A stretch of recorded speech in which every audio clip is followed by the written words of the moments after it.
Retornamos com o segundo bloco do nosso Mão na Roda de hoje, conversando com a Carolina Regaço, que é estudante de administração e rotaractiana do Rotaract Clube do Rotary Clube de Tupã.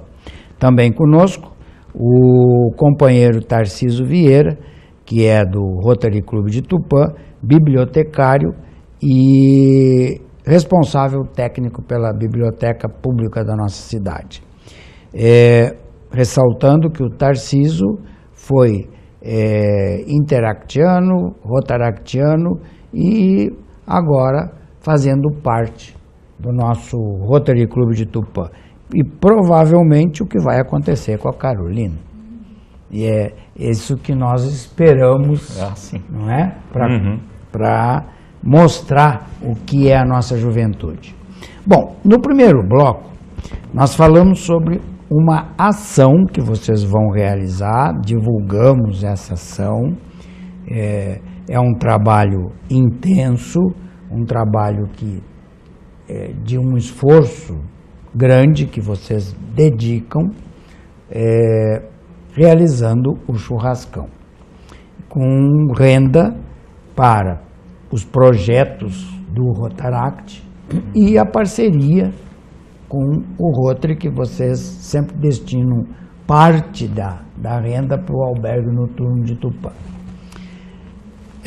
Nós falávamos no primeiro bloco que esta ação de vocês já é uma demonstração clara de que vocês são uma parte da juventude, uma parte diferenciada.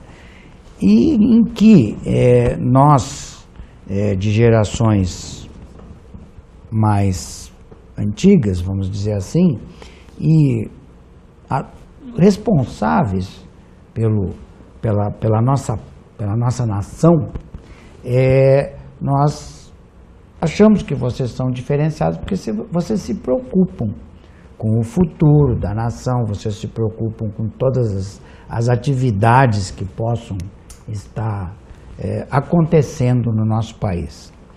E o nosso país, ultimamente, passa por momentos bem complicados, vamos dizer assim. E para ser bem sincero, vamos abrir o jogo aqui. Nós estamos numa situação assim de penúria, de moral administrativa, de uma situação em que nós temos uma casta dominante fazendo aquilo que bem entende, que é aquela casta em que executivo, legislativo e judiciário fazem parte. Corrupção,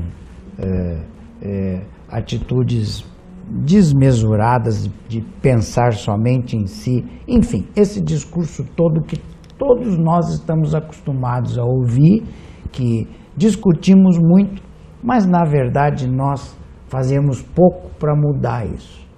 E a ideia, então, é saber de vocês, como Tarciso interactiano, depois rotaractiano, agora rotariano, um profissional já, mas um jovem, e você, Carolina, estudante de administração, fazendo parte de um clube de jovens que propugna a ética, a melhoria da comunidade através de boas ações, e saber de vocês o que vocês pensam a respeito disso que está acontecendo no nosso país. Você, Tarciso, ou você, Carolina? Quem quiser pode começar a dizer abertamente o que pensa disso. Carolina, vamos deixar as mulheres, as damas primeiro? As mulheres primeiro. Pode ser. Posso falar em relação à educação? Sim, educação, segurança, enfim, a administração de como está sendo. Exatamente. Né? Eu acredito que, assim, absoluta certeza que hoje, eu acho que o primordial que a gente tem que ter no nosso país é a educação, né? Mas, por outro lado, os políticos, todos que estão roubando, né? está acontecendo essas coisas no nosso país vem de coisinhas, parece que não, mas toda essas coisas que estão acontecendo, elas surgem de coisinhas simples. Às vezes você pensa, nossa, eles estão roubando milhões, mas isso é uma coisa que repercutiu agora. Às vezes, na adolescência, eles eram crianças que roubavam coisinhas mínimas, sabe? Então, o que falta, na minha opinião, seria mais educação e respeito com a população, né? Com as pessoas que elegeram eles, né? Para cuidar do nosso país, né? Um pouco mais de respeito, né? De consideração, né? Sim. A Carolina tocou num assunto extremamente importante no momento. O nosso país está tem negligenciado muito com a questão da educação. Ela coloca isso como se fosse a base de tudo. E eu acho que com muita propriedade. Nosso problema é um problema crônico. A nossa sociedade, ela se forma corrupta desde trás. Como ela disse, né, ela faziam pequenos roubos lá atrás, para hoje roubam e cometem outros crimes de uma amplitude um tanto maior. Assim, eu não acredito que haja o pequeno crime. Crime é crime. Sim. Então, se a pessoa ela não é ética no início da sua jornada, ela não vai se tornar ética ao final. Então, ela precisa ser moldada desde o começo. Onde a gente entra realmente com essa parte da educação. O cidadão recebendo uma boa educação no começo da sua vida, quando ele está se fazendo como ser humano, provavelmente ele vai se tornar uma boa pessoa e vai contribuir para que a nação seja um bom país. Isso não se restringe à escola, né? A gente tem o péssimo hábito de achar que a escola vai educar. Não, a educação ela tem que partir de dentro de casa, né? De dentro dos lares. A escola ela vai instruir, ela vai dar outras informações e agregar outros valores. Mas, a princípio, isso deveria vir de dentro, né? Da estruturação familiar do próprio indivíduo. Então vocês colocam que todas essas mazelas que nós estamos passando, e dizer mazela é até um elogio, né? Porque não são mazelas, são coisas gravíssimas e que repercutem na nossa vida profissional, na nossa vida familiar, na nossa vida como cidadão, enfim. Sim.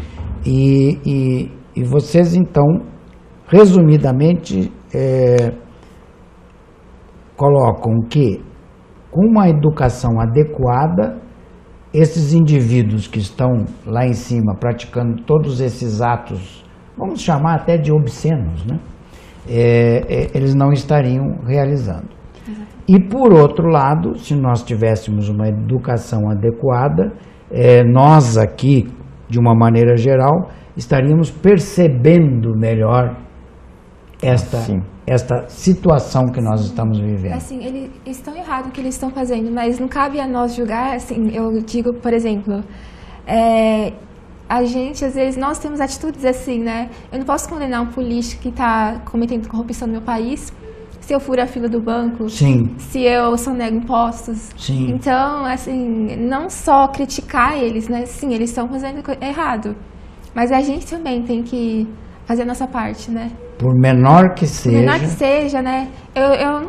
Eles não começaram roubando milhões, né? Eles começaram com coisinhas pequenas. Muito correto. Muito correto a gente enveredar por esse caminho. E você falou algo importante, Tarcísio, de que não é a escola a grande responsável por isso. Eu diria até que os nossos governos, em todos os níveis, têm negligenciado, sim. Inclusive com currículos muito pouco práticos no sentido de formar um cidadão. Mas a questão, entrando num círculo vicioso, nós entramos na família, em que a educação seria iniciada principalmente na família. Sim, sim. Eu tiro por base a minha experiência. Eu tenho uma filha de 8 anos. Eu entrego ela à escola com uma carga já, com uma carga moral, educacional aplicada já a ela. Então, ela já entra lá de alguma forma. Tendo uma boa base dentro de casa, ela vai agregar outros valores de uma forma muito mais eficaz e saudável, e também vai contribuir para a formação dos colegas dela também, porque na verdade é tudo uma troca. Mas se de repente eu não agrego bons valores a ela, que tipo de valor ela vai trazer a esse meio que ela está se inserindo? Ou ela vai ter uma base, ela vai ter uma estrutura suficiente para poder agregar bons valores? Então é uma coisa assim, é uma troca, na verdade, né, entre o aluno e a escola. E o que ele tem a oferecer à escola, ao meio que ele convive, ele vai tirar daquele primeiro convívio dele, que é o convívio inicial dentro da casa. É o teu pensamento, Carolina? Exatamente. Acho que, assim, a gente tem que entender que a educação vem de casa também. Não basta colocar o seu filho na escola e achar que o professor vai educar ele. Ele tem que já vir de casa com esse pensamento, né? Com essa atitude de... E segundo a opinião de vocês, e vocês como jovens, que muitas vezes estão mais até no meio do que nós, os adultos, mas nós, os adultos, percebemos, e eu acho que isso é um fato, mas nós percebemos que isto não está acontecendo. De uma maneira geral, não. Eu não... Infelizmente, não. Hoje em dia, o pai prefere colocar seu filho no computador, deixar ele lá quietinho. Deixar ele ficar. Deixar ele à vontade. É muito mais trabalhoso ele ficar lá em cima, né? Então é bem mais fácil deixar ele lá quietinho. Nós não temos nada contra o computador, né? Não, sim. Isso eu acho que tem que se esclarecer. Sim. É apenas uma questão de aprendizado, de convívio social. Saber usar, né? Porque nós estamos, num momento como esse, a gente está negando a própria essência do ser humano. É verdade. Porque nós, há milhões de anos, nós começamos a ser, a humanidade começou a se estruturar no momento em que começou a se agregar em grupos, tribos, enfim. Isso nós temos exemplos até entre os animais. Não é? A maioria dos animais vive em família. E nós estamos negando esta essência. E quando o menino fica no computador... Se isola, né? Se isola e sujeito, inclusive, as más influências. Exatamente. Não é? Exatamente. E como que vocês percebem isso no dia a dia? Vocês que estão mais no meio. Isto é um fato, realmente. É um fato. Bom, eu vejo... a gente vê crianças, tem na família, né? Assim, as crianças, quando... É claro que o computador é muito bom para você estudar, mas as crianças vão se isolando. De primeiro momento, o pai ou a mãe fala, não, chega, sai daí. Aí a criança já fica agressiva. Então, o não é como uma ofensa, né, para a criança. E isso na escola também.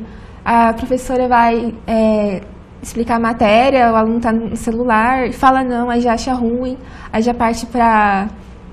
Já começa a ser irritado. Exatamente.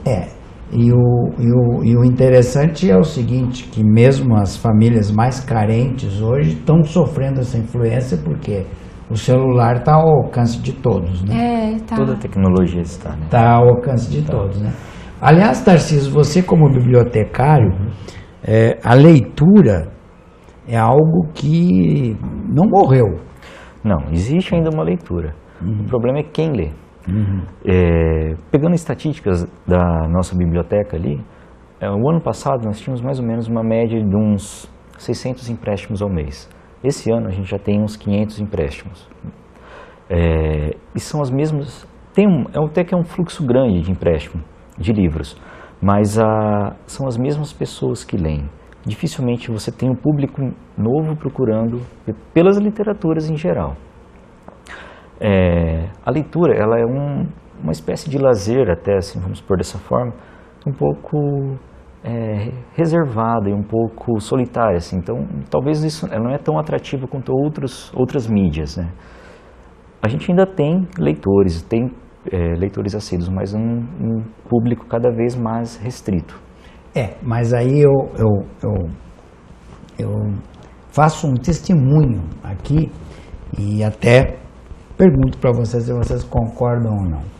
Mas as grandes cabeças, as pessoas que se sobressaem na nossa sociedade, são leitores assíduos. Dificilmente você vai ter alguém que se sobressaiu em qualquer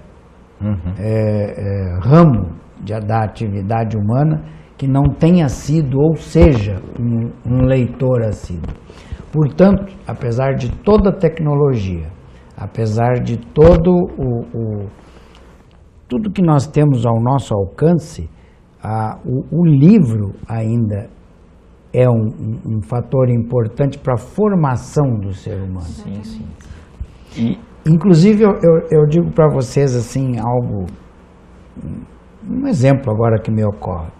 Muitas vezes essas pessoas que estão ansiosas, deprimidas e tal, em consultório, eu recomendo mais a leitura do que a televisão, do que qualquer tipo de mídia.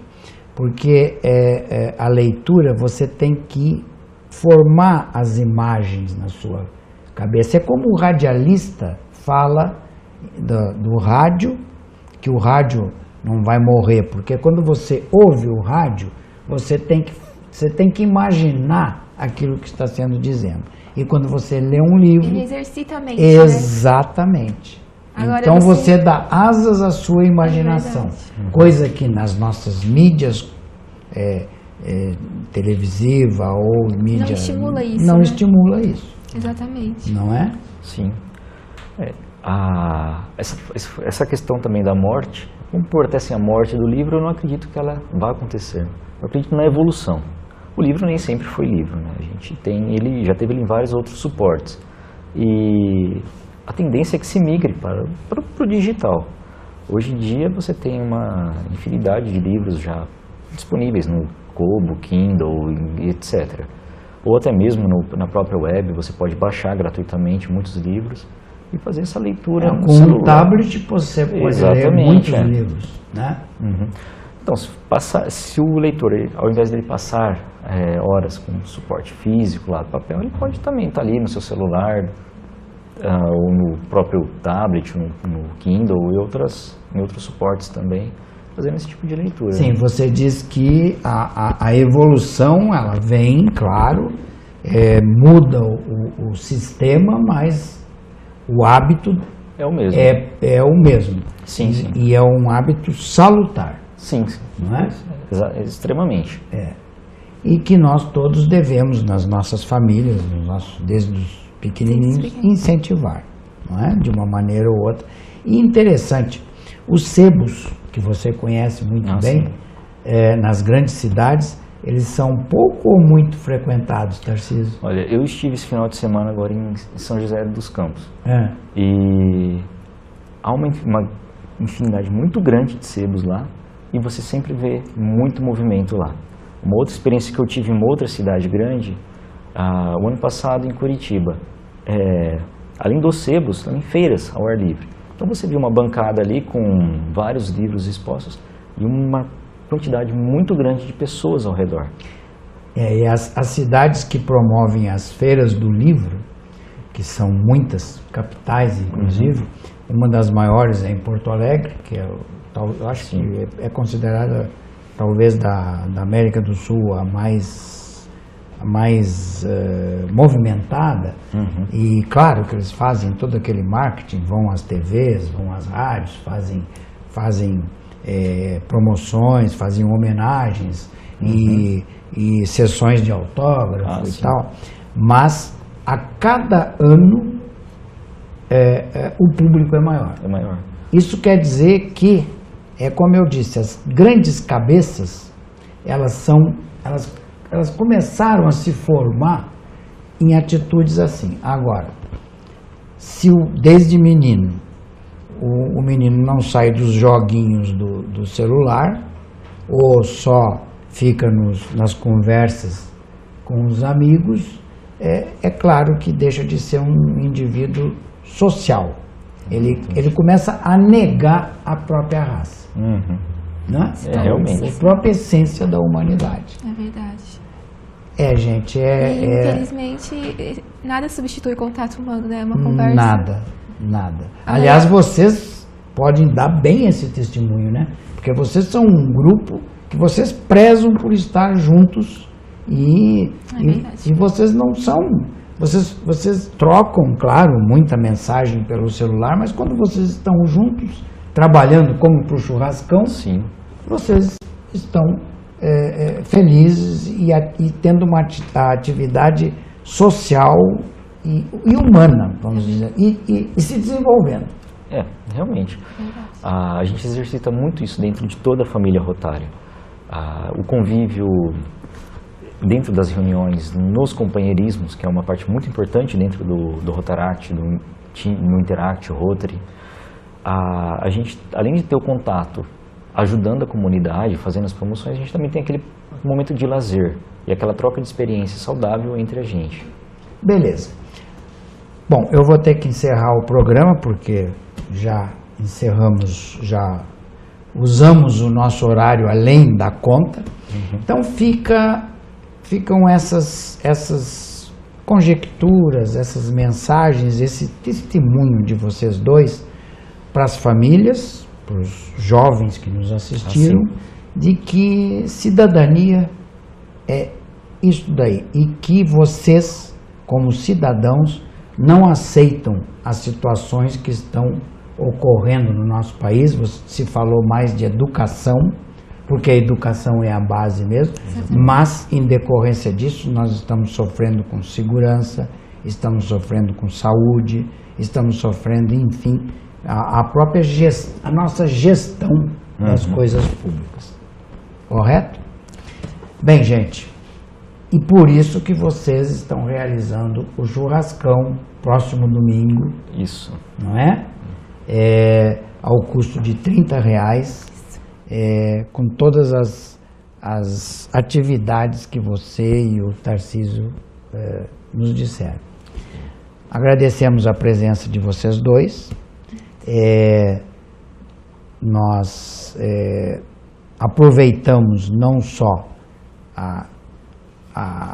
o evento que vocês vão realizar, para divulgar esse evento, mas também para dizer do exemplo que vocês são para as nossas famílias, para as nossas juventude e para a nossa juventude e o que o Rotary procura fazer para mudar um pouco essa situação toda, não é? O Rotary não só no Brasil, porque é claro que nós estamos passando por uma situação vexatória até, mas isso não ocorre só no Brasil. Essa questão de corrupção, mais ou menos, mas o ser humano está pensando mais em si do que no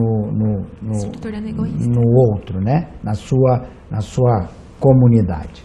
Obrigado pela presença de vocês. Nós vamos encerrando Mão na Roda dessa semana.